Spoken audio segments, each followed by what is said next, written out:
slave, I will do come out of the low end of this, of the back end of my MA, little signal,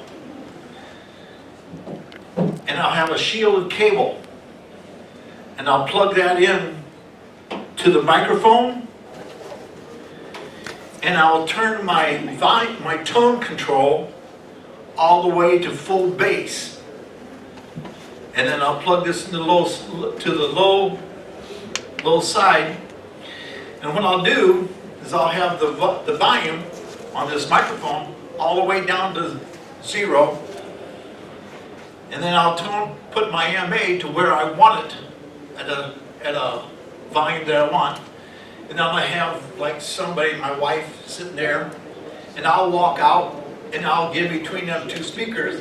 And when I'm sitting in the middle of them two speakers, and I'll have my wife increase the sound of this microphone until I can hear both speakers coming into I can hear the right-hand speaker in this ear, left-hand speaker in my other ear.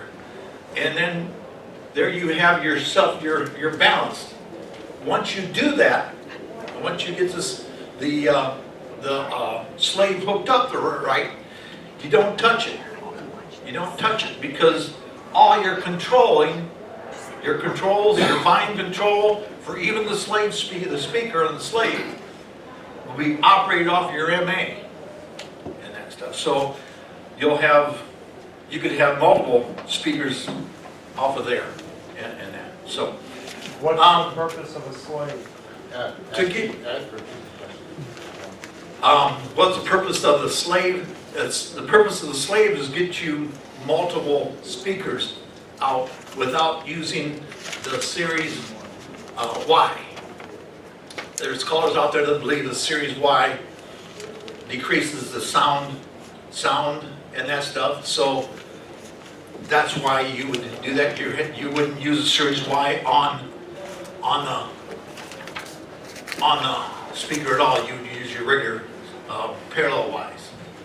Stuff. So I just think a simple way to think of a slave is it's a booster for the additional speakers, the booster amplifier to take care of the additional speakers.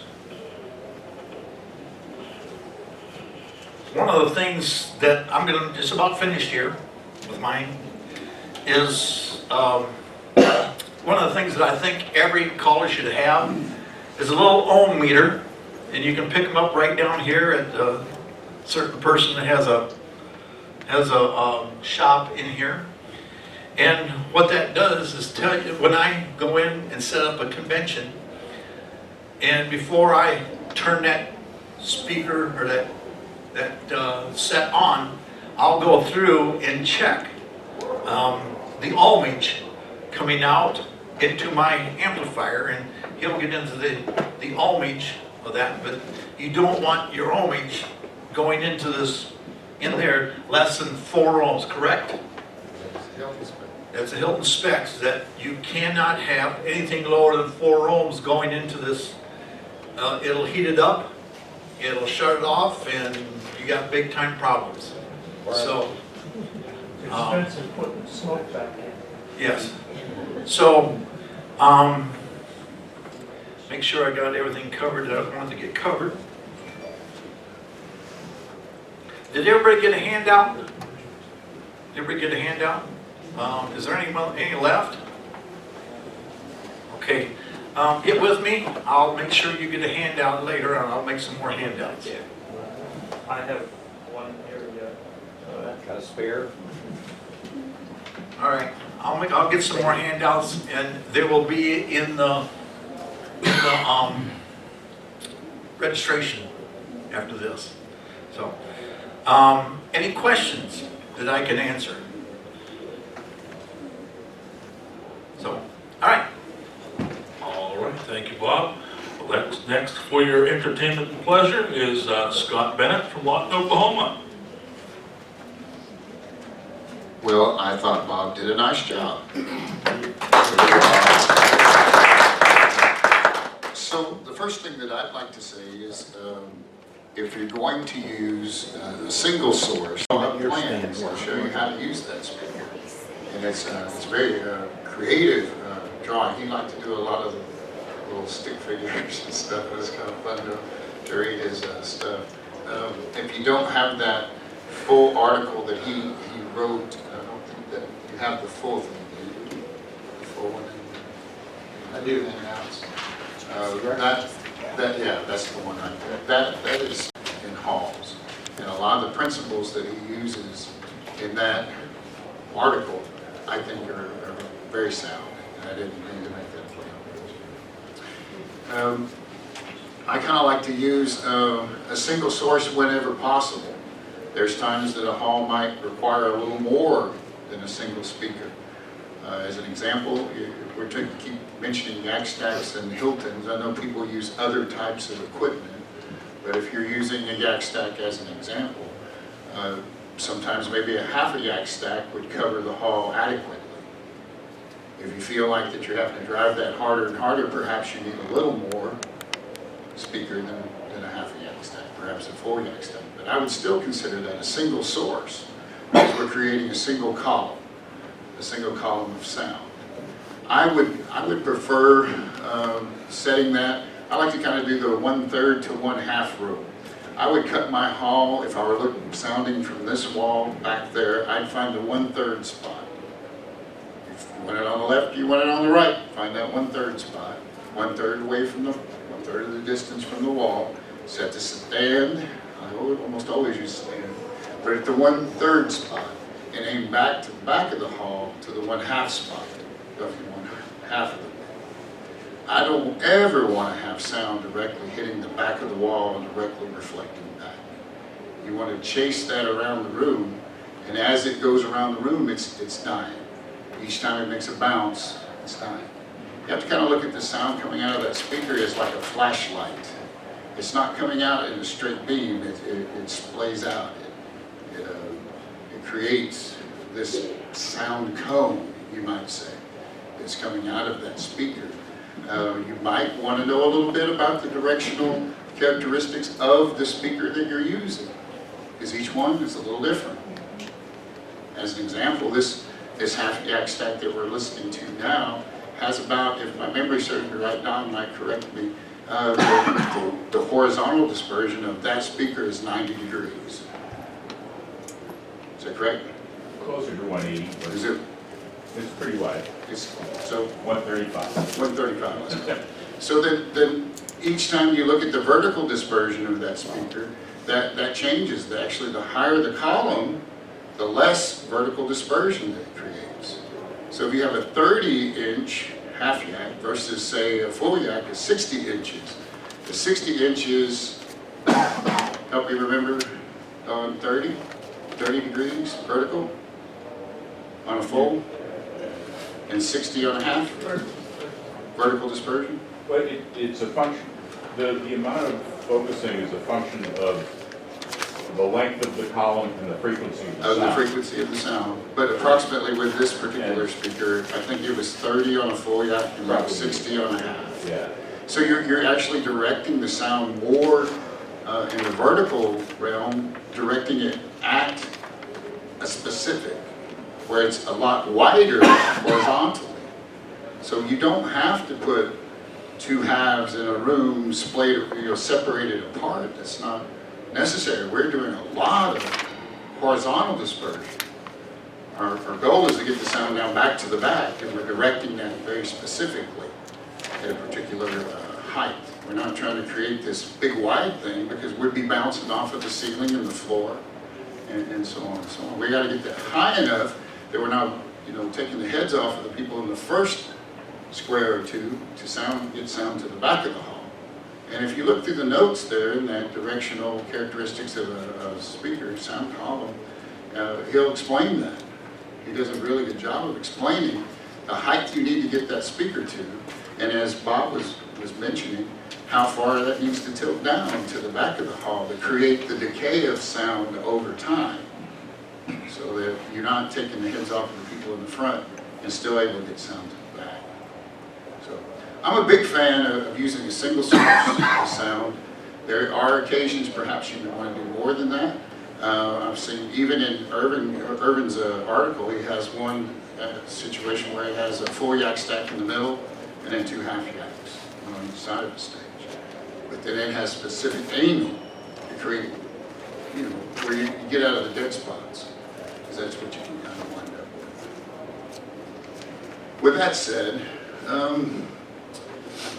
I kind of want to talk a little bit about ohms. I want to give you a little basic idea about that. If you're familiar with it, this will be a great review. If you're not familiar with it, well, hang in there. It won't be that complicated. By the way, I teach this for a living. That's what I do. I teach electricity and electronics. Ohms is what we use to measure resistance. It's also what we measure impedance. If we're talking about direct current, we call it ohms. It's just all we call it is ohms. It's resistance. It's the opposition to the flow of electricity. It's what's holding back the electricity. It's impeding it. When we start talking about alternating current, something that has a sine wave, that has an up and a down, below and above zero, we have a frequency. Well, sound is frequency. And as the frequency of that sound changes, so does the impedance of that speaker. Bass would have a different impedance as, say, a higher frequency. And if you'd like, I was kidding earlier, I'd get a marker out and draw all over the wall and give you this, all the math behind it. I deal with that every day. But my point is to say that it's not a fixed value. It's changing the whole time. Now there's a nominal impedance, and that's usually what's written on the speaker. If a speaker's listed, if you I know they don't put them on yak stacks typically, but if you bought a speaker and it said 8 ohms, then it would probably even say impedance. It wouldn't say resistance, it'd say impedance. Because if we're talking speakers, we have to talk about frequency, and that's when we really need to talk about impedance. That's the term we use for anything with frequency. With all that said, that's the nominal. They're saying at a particular frequency level, it would have this many ohms of impedance. Now with the ohm meter, you're able to measure its DC resistance. And for what we need to do for square dance callers, and what we should be doing, you would use this meter or one like it. And this particular one, you'd set it on the 200 ohm range. Paul's got a nice setup here for you to have a 1/4 inch plug that you can plug right into the speaker.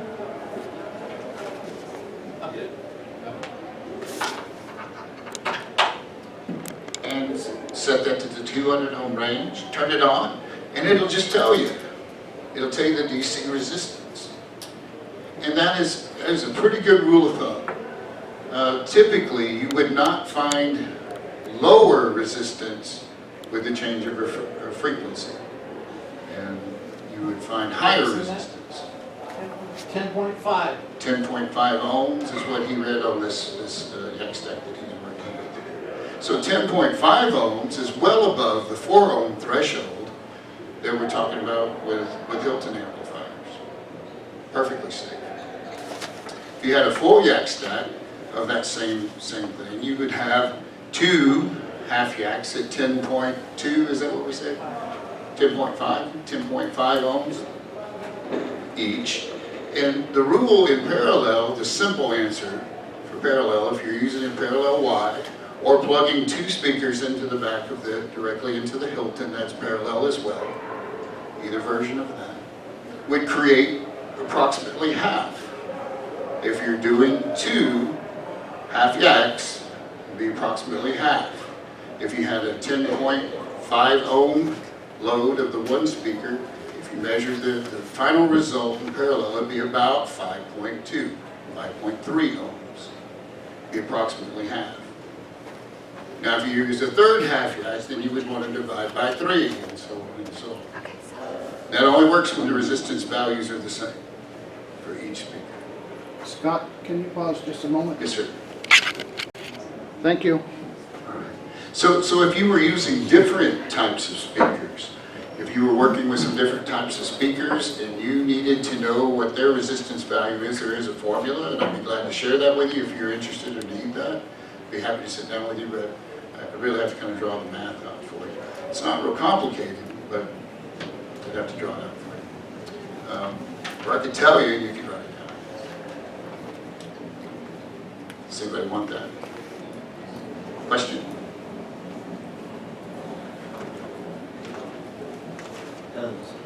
Tons. I might accidentally answer it. Barry Glasper from Toronto. Does the impedance of a speaker change naturally with its age, just as a result of the components aging? That's an awesome question. I believe so.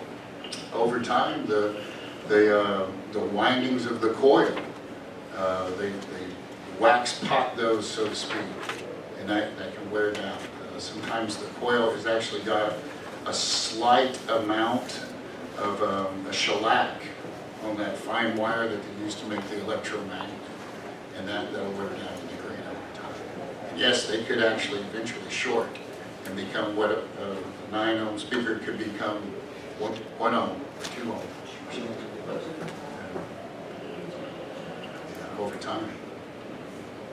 So speaking back to resistance versus impedance, if you were working with two speakers that were perhaps not the exact same, I'm not a fan of doing that mixing speakers because they have different sound pressure levels.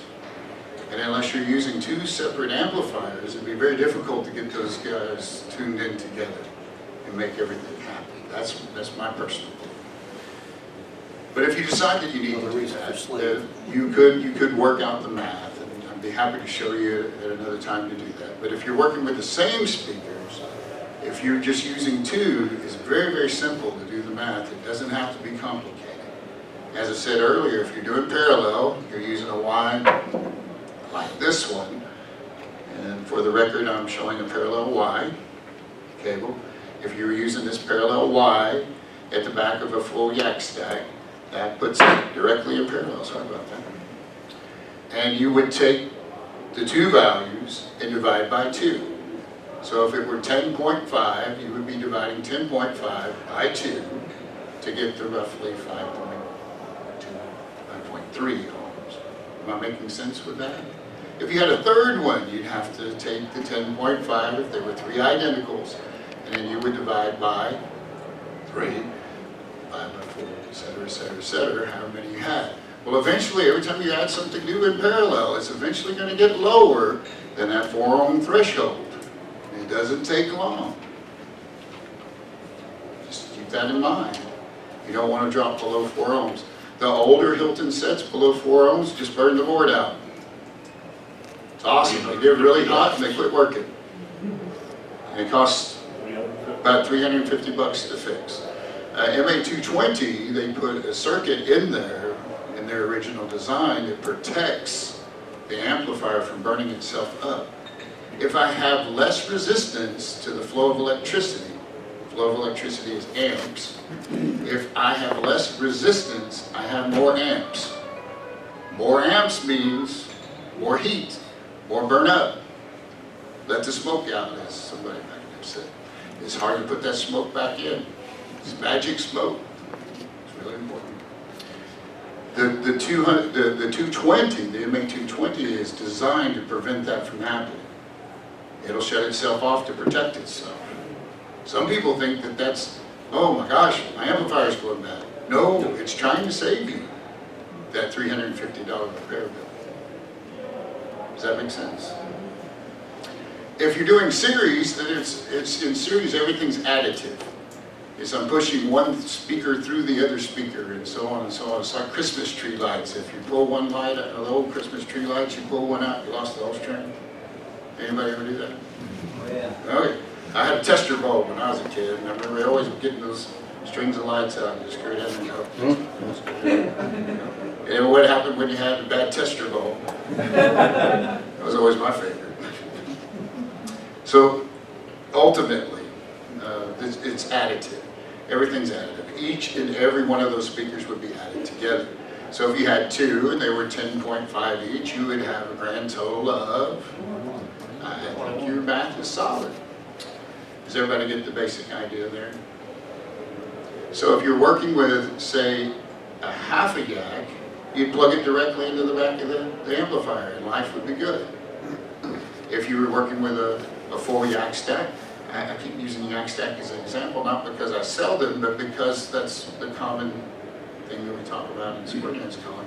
You'd use one of these parallel Ys, you'd plug that in, and that would give you, say, 5.2-ish ohms to the amplifier, everybody's happy. If you were splitting the yak stack, whether you're a fan of that or not, a lot of people like to do that, they like to split it. You can put one on one side of the stage, one on the other side of the stage, run a cable each into the back of the amplifier, and you're still going to be at that 5.2 to 5.3 ohm level. Life's good, everybody's happy, right? If you have, Does that come back into a Y on the inside? yeah, that's like a parallel Y inside. Yeah, so inside the amplifier, it's the same thing as doing this. So if I had one on each side of the stage, I could just one cable into each output of the amplifier and life would be good, no problems. Here's where a problem can come into, and this is what Bob was speaking about earlier. If I put a full yak stack on one side of the stage, and then in turn put another full yak stack on the other side of the stage, I'm at 5.2 and 5.2, and they're in parallel. What do we do for parallel? In this case, we cut it in half because I've got two elements that I'm working with. So let's see, 5.2 divided by 2 is 2. Oh my goodness, is that below 4? Yeah. Way below 4. We got a problem. We got a problem. The old amplifiers are going to do what? Get hot and burn up. The MA220 is going to do what? It's going to shut itself down to protect itself. It's not a flaw. It's a protection device. It's designed to do that to save you. It's telling you, it's warning you, saying, hey, there's something right here. You need to fix that. So what you have to do in that case is either use the Series Y. Look here, I happen to have one of those Series Ys, and if you buy an amplifier, you usually get one of these. So you would have one of these if you got a Hilton amplifier, would have came with it. So one stack would plug into one connector, and the other stack would plug into the other one, and then singularly, this one piece would plug into the back of the amplifier. And now you're good to go because you got 5.2-ish plus 5.2-ish brings you to, hey, back to the same thing as the first half yak in the first place. Ultimately safe. And you're still getting the sound level that you want. I agree with Bob that you're going to have to increase the gain. You're going to have to. More resistance means less amps. Less amps means less sound output. I'm going to have to cut the gain up to compensate for that. Hope that makes sense. Here comes a question. Would it not be wise to use the Series Y all the time if you don't have more than one speaker? Am I not hearing that right? Yes. It'd be wise to use the Series Y. I use the Series Y. Like lots of times, if myself, I'm using it, I use the Series Y. There's a few callers out there that does not want the Series Y, but I can't tell the difference. But yes, your question, use it. I think the question that you were asking, perhaps I took a different thought path than you thought of what he was asking. I think what you were asking is, should you just use it, always use it, on everything that you do? Unless you're doing a single.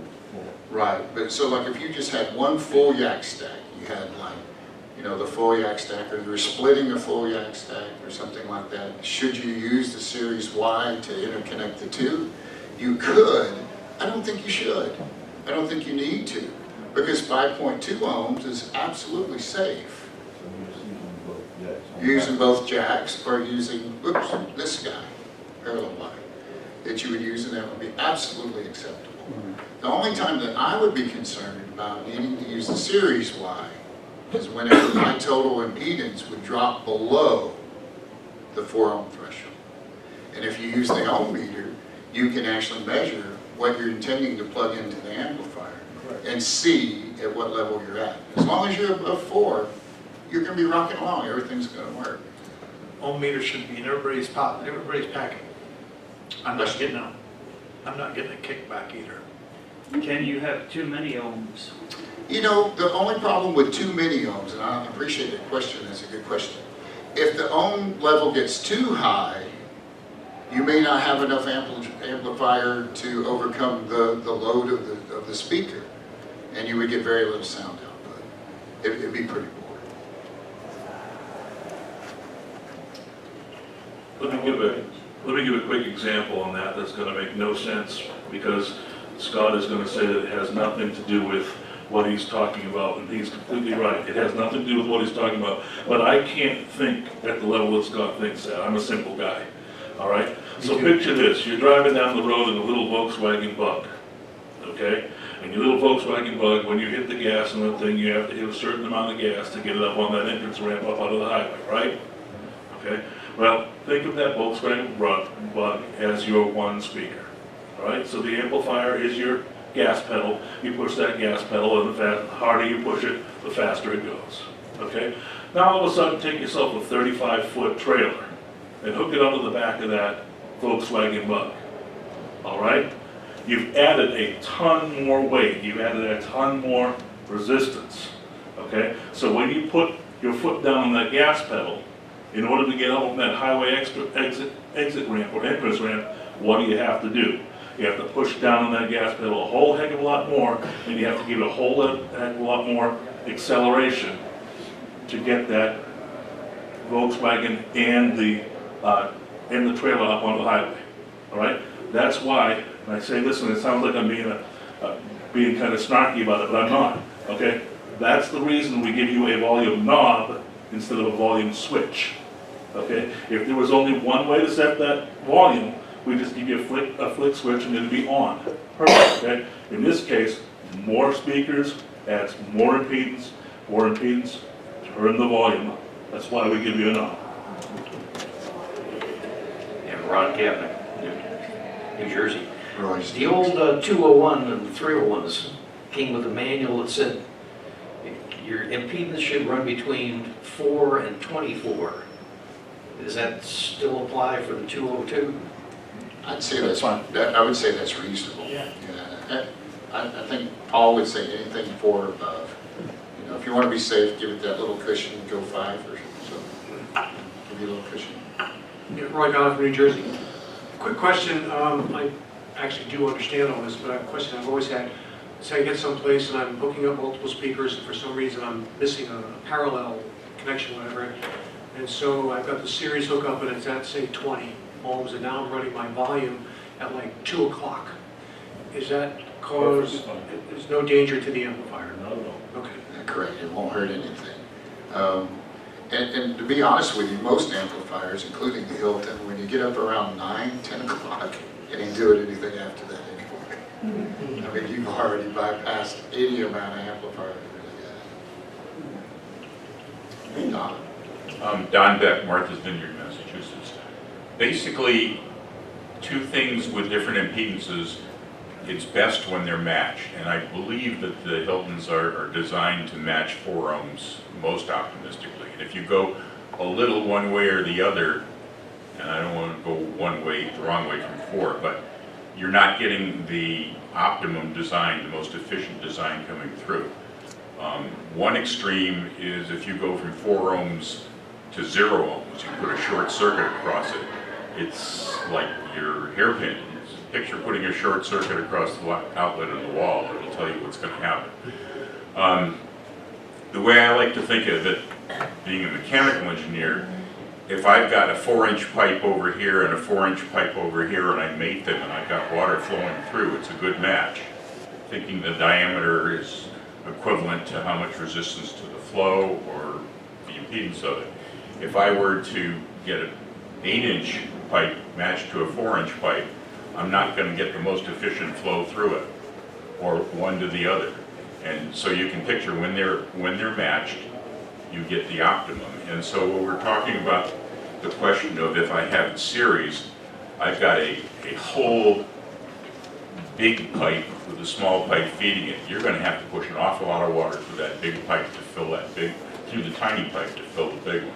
That's a great analogy. And maybe that'll help somebody visualize that. I'd be happy to field another question or two about impedance or parallel versus series. If you have those, I kind of wanted to talk a little bit about tone controls and making some adjustments in that realm if you feel like we're ready to move on to that. This is kind of a thing that I like to think about. Every speaker, every microphone, every voice, every music source, and I could go on, are different. They're different. There's no magic bullet that says, I'm going to set this at 12 o'clock and it's always going to be right. Because that's just not going to happen. It's just not. Every music source is different. I like to use this little analogy. If you ever listen to a marching band, what's the loudest instrument? Piccolo. And a piccolo or trumpet would work. Piccolo or flute or something like that, because that high frequency always cuts through the mix. Always. It always cuts through the mix. Every time I sit down to mix a new piece of music, saxophone or flute or whatever is always hot. And we always have to get it under control. It takes more to get it under control than say guitar. Does that make sense? So as I talk about this, if you're going to try to adjust the tone controls, let's say of a voice, you know, the voice, we know has to stand out. They have to hear the words that you're saying. If you're a country western singer or a pop singer or whatever, you don't have to be very clear for them to understand the words that are coming out of your mouth, and they kind of know the song. But as a square dance car, we got to be really careful with that. You got to be careful with that. And then one thing that I like to point out right now these days is that a lot of folks wearing hearing aids. And a lot of these hearing aids are very sensitive. They're very sensitive to high frequencies especially. So as you start messing around with your tone control and you get this thing super bright, it makes you want to squint. You know why your eyes squint? Because your ears can't. The whole purpose of that, as Paul said, we gave you a volume knob, not a volume switch, when we gave you a tone control. We gave you the ability to change that. Every microphone is a little different. If I grab this microphone and start talking on it, it has a different characteristic. And I'm going to have to compensate for that. And that's very important. You do not want to be so bright that they're squinting, but you can't be somebody that they can't really clearly understand you either. I hope that made sense to you. If you're talking about music,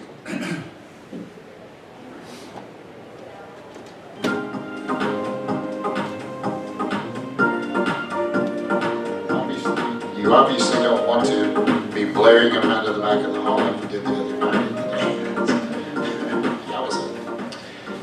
When you're working with that piece of music, if I have it set too bright, it's extremely tinny. It gets on my nerves after just a moment. If I increase the bass too much,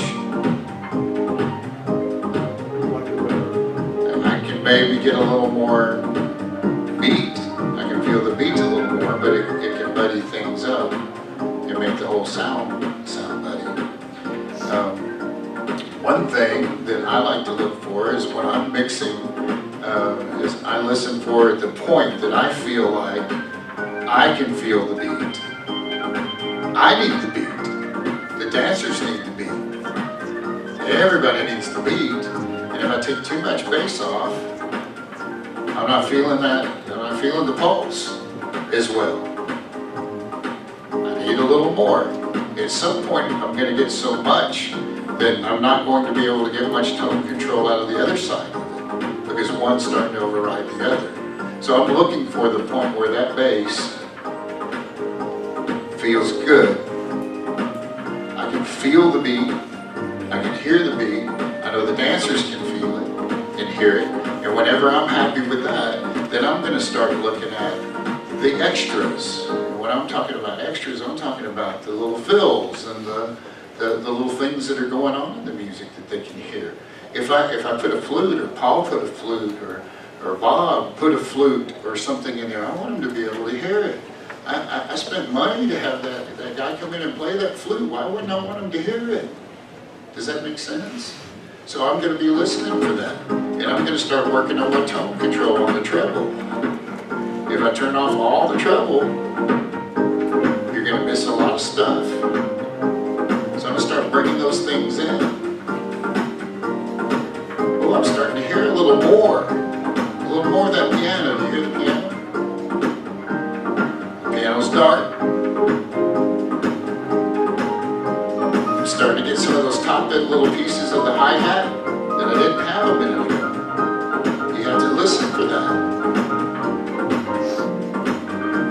And when you find that balance, well then they're going to get the enjoyment of those pretty melodies and the little fills and the little extras that are going on there. If you're doing a singing call, you want that rhythm track so that you can feel the rhythm and be in time with the music, and you want that phrasing so you can follow that phrase. But some of us need that melody. We need that melody line in there to help us follow, so that we know where we're going, right? And we certainly want those fills. Don't we want the fills that fill those little holes in the song so that something's going on all the time? A lot of callers tell you that in square dancing, we command, and then the dancers dance on the fills. We say the command, and then they start moving. Well, they're moving after we make the command, or almost simultaneously sometimes, and then they're actually moving during the fills. So why would you want them to hear those? So think about that. Those knobs are very adjustable, and find that balance that best represents what you want. Probably the last thing that I'm going to say, because I think we're getting close, is that find the location in that hall where you can hear it properly, because that's very important. It's very important. You need to be able, I'm behind the speaker.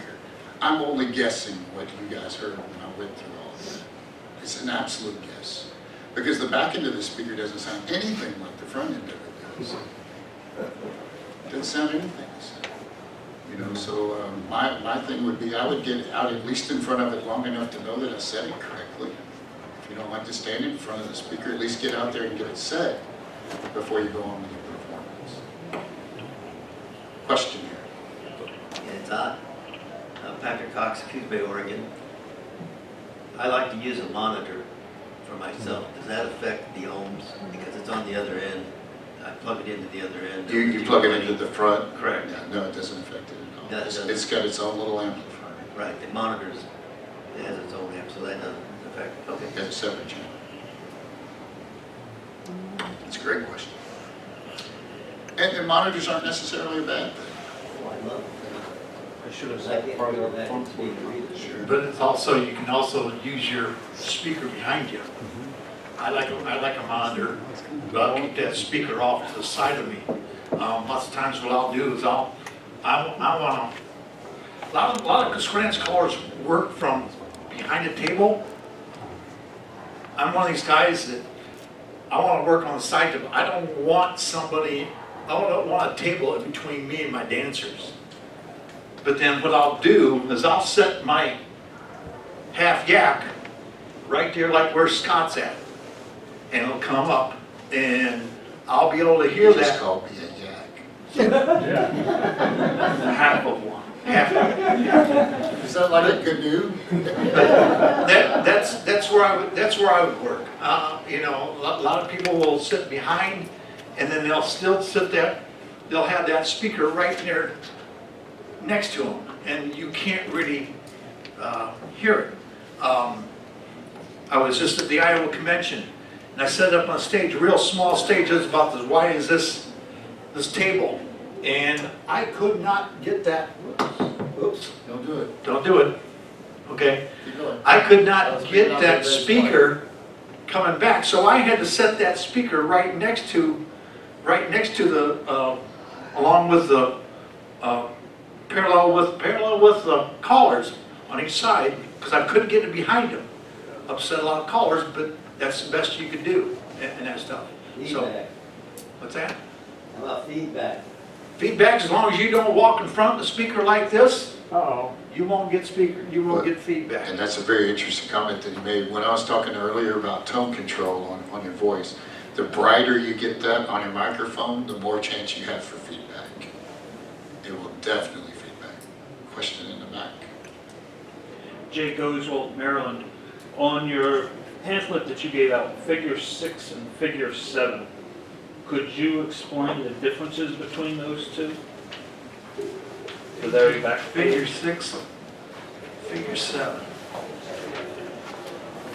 This from Yak Stack?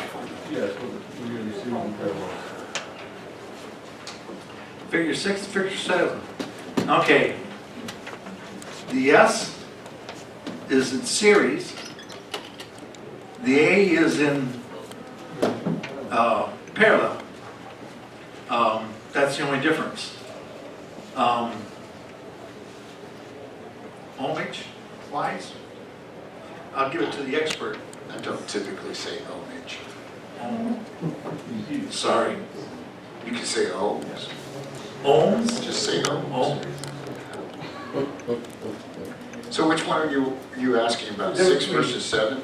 Correct. That series parallel versus parallel series. Yeah. I mean, effectively, they're showing that to come out to 9.6 ohms either way.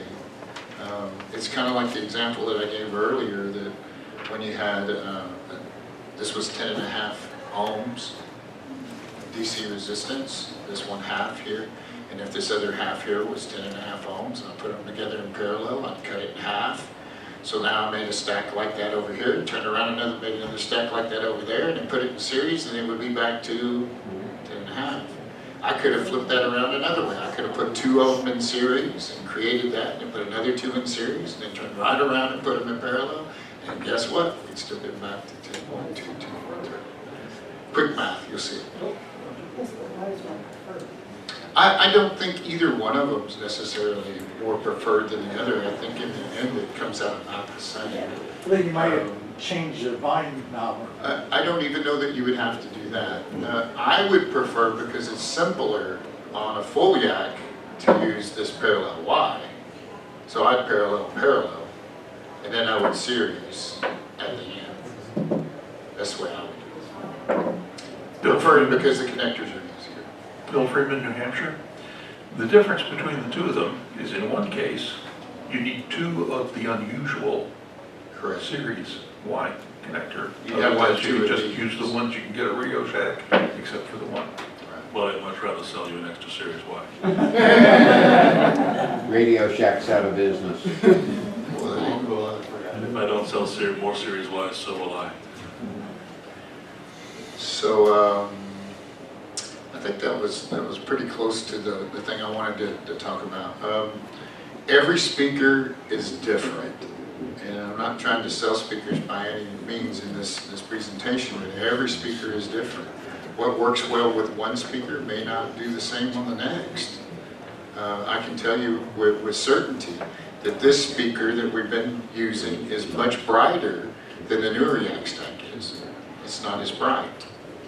The other thing that bright meaning higher frequency sticking out, for those of you that don't like the word bright. The other thing that I want to talk about, old versus new. Irving Gross a long time ago, when he was designing these things, he wired them what I would call negative phase.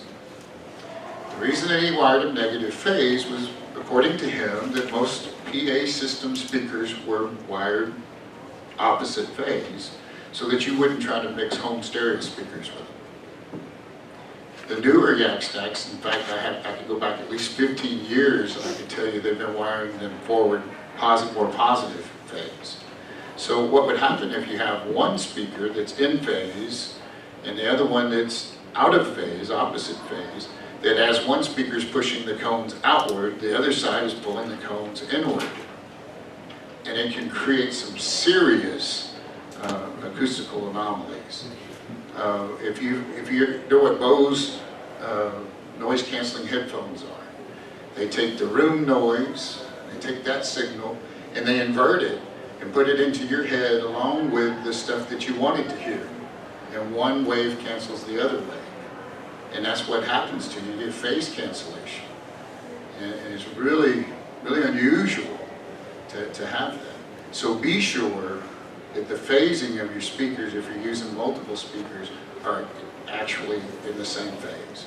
that they're both pushing out at the same time or drawing back at the same time. I don't care which way it's wired. I don't care if it's positive or negative. It makes me no difference as long as they're both the same. Does that How do you sound fair? figure out what you have other than? I parallel love parts? that question. Don has a great methodology that he can explain, but the simplest answer is if you can see the speaker cones move, you can use just a simple speaker cable, plug it in, take a 9-volt battery, and touch the negative to the shaft and the positive to the tip. And just drop right on there like that, and watch the cones move. If the cones are moving outward, and positive is put on the tip, that tells me that it's positive phase. It's forward. If you grab the other side and do it, they would draw in if they were opposite. You go, oh my goodness, it's drawing in. You could either take the speaker apart and flip the phase, so now they match, or you could make yourself a little phase changer, and all that does is just have a female 1/4 inch on one end, a male on the other, and you just flip positive to negative from one side to the other. Real simple to make. And that would be something that you can do. It doesn't matter which one you plug it into, because it'll put them back in phase. Got a question here. A couple of questions. Yeah, my question is on the ohms, could you get something to preload the ohms? Say your speakers are on the low side, but with your combination, you come down low. Like people would call that back in the day, and I don't mean to be offensive, they called that a dummy load. Yeah, So you could you add some kind of resistance to the system to offset the fact that you've lowered the resistance total? So yes, you could put something in series with that to bring the resistance up. However, that's stealing power from the amplifier to do absolutely nothing but make heat. Because that's all that the load would do is make heat. Did that help? I'd stay away from that. okay. I got the message. And you'd have to have the right amount of watts in the resistor that you put in there so you didn't burn it up. Mine don't need to, Did we have another question, Barry? So, for those of us who are electronically challenged, do either of you gentlemen sell one of these phase flipper things if we discover that we've got a problem? That probably could be arranged. You. Yeah, that could probably be arranged. Talk to him. I'll Please- try to offer those. Please do. I'll try to offer those. I keep one in my bag. So when I go to call somewhere, I've had this happen. I was calling a really large festival in Tulsa, Oklahoma, and they had set the speakers up and the amplifier and everything. And they had a 4-yack stack on one side over here and a 4-yack stack over here on the other side. And if I stood exactly in the middle, total phase cancellation. Couldn't hardly hear anything. If I moved a little left, I could hear that speaker. If I moved a little right, I could hear that speaker. But if I stood dead set in the center, almost complete cancellation. Couldn't hear me, couldn't hear the music, couldn't hear anything. Now, Paul Cody would say that was a good thing. But then again, looking at that, if you're there, then you know if you're in between the two speakers, and we as novices would know that we have a problem, Phase problem. phase problem, absolutely. Jay Oswald again. That was about what I was going to be asking you about is, so you could actually have 6 groups of speakers set up and have middle of the floor, no one can hear you because they'd be bouncing off each You other? would have a difficult time hearing, for sure. Okay. For on the side note, I'm working on trying to build a larger dance hall, so I'm thinking that I'm going to need to be setting up series of speakers to go the length. It's going to be approximately 150 feet wide, about 200 feet long, so I'm figuring a half yak's not going to cover. But it's one of those things, so is it better for me to be getting pushing speakers or pulling speakers? That makes absolutely zero difference. Can I make, As long as they're the same. I'm in Tucson, Arizona in the wintertime. I call in a hall that will fit 60 squares. I use a half a yak. I don't get 60 squares. Wow. But I call in a hall that's big enough for 60 squares, and I use half a yak. Let me take just a second here to say something myself, only because somebody asked me, and they don't understand why I've been so uncharacteristically quiet. Okay. For the past 5 years, they've asked me to do this session on sound.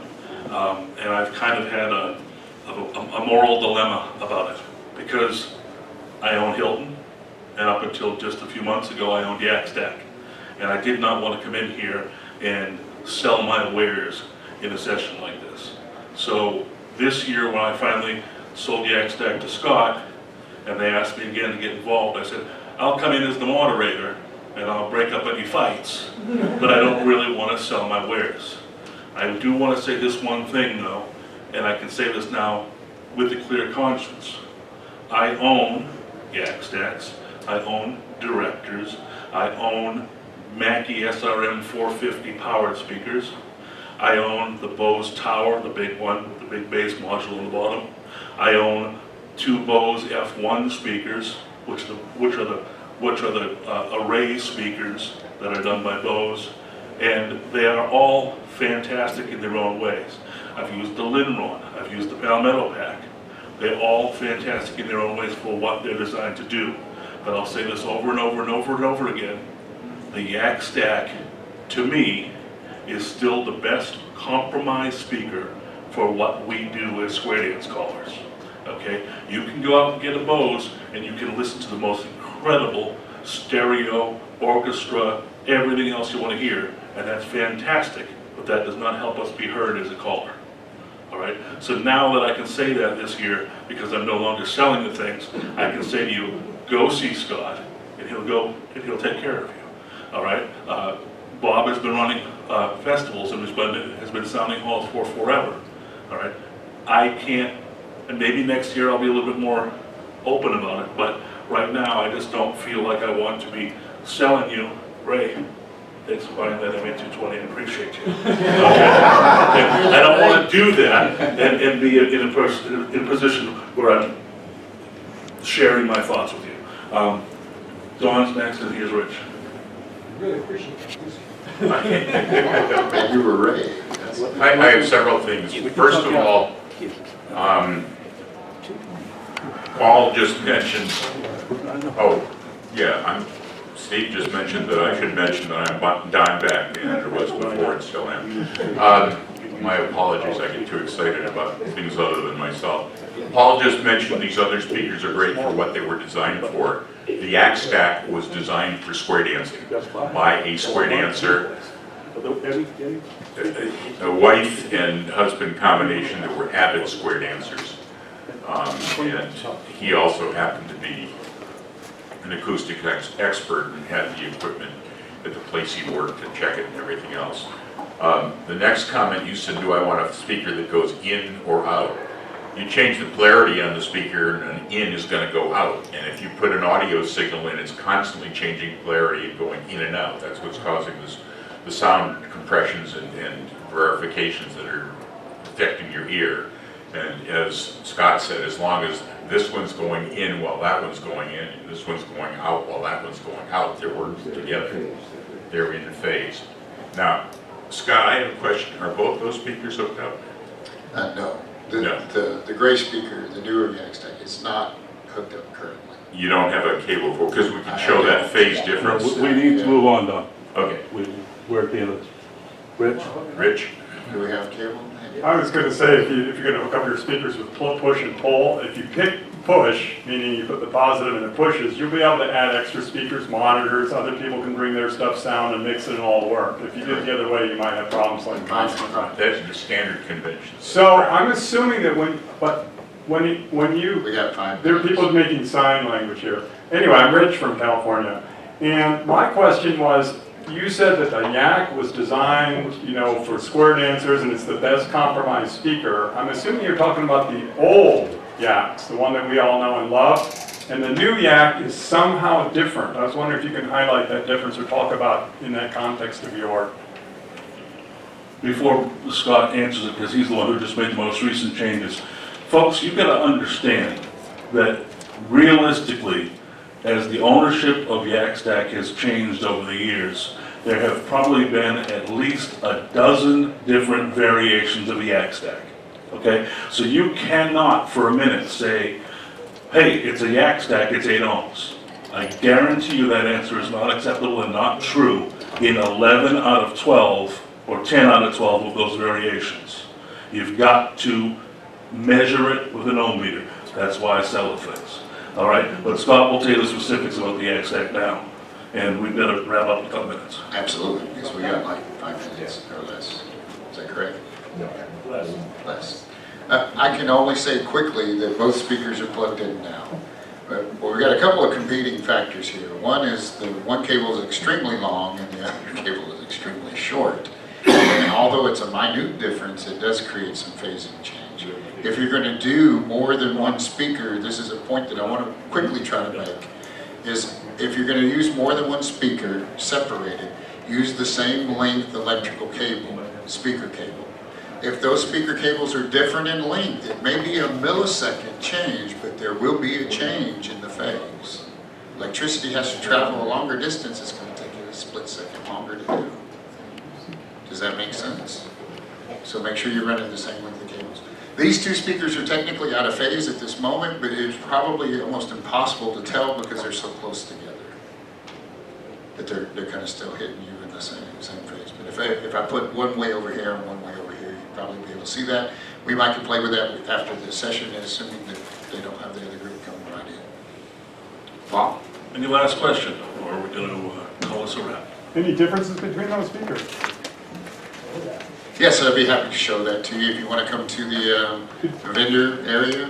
I have an old and a new set up on a stand with an AB switch. You can listen to it and I can tell you whatever you'd like to know. All right, folks, this has been the session on sound.